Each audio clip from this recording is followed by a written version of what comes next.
Did you know that one of the largest non-nuclear explosions in human history was triggered by a boat crash? And one guy with a telegraph machine saved an entire trainload of people from being vaporized. It happened in Canada. Yeah, not a war zone, not a battlefield, just a quiet harbour in Halifax, Nova Scotia. December 6, 1917. Two ships, the SS Mont-Blanc, a French cargo ship packed with 2,125 tons of explosives, picric acid, TNT, benzol and gum cotton, and the SS Imo, a Norwegian relief ship. They collided at 8:45 a.m. in the Narrows of Halifax Harbour. The Mont-Blanc caught fire instantly. But here's the twist. No one knew what was inside. As smoke billowed into the sky, crowds gathered to watch the burning ship drift toward the pier. School kids pressed their faces to windows.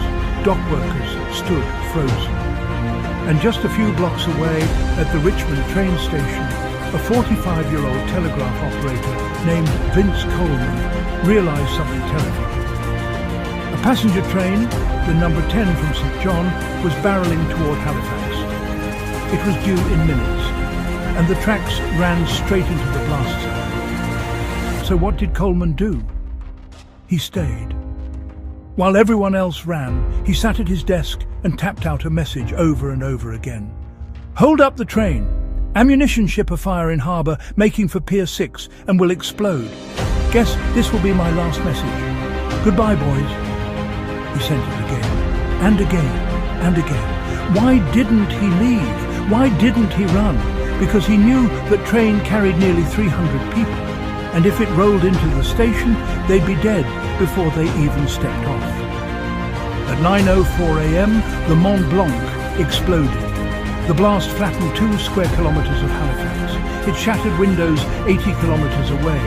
It created a tsunami that wiped out the harbour. 1,782 people were killed instantly. Over 9,000 were injured. Entire neighborhoods were erased. But the train?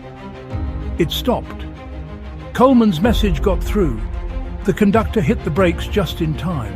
Every single person on that train survived. So how come we don't hear about him in history class? Why isn't Vince Coleman's name up there with the greats?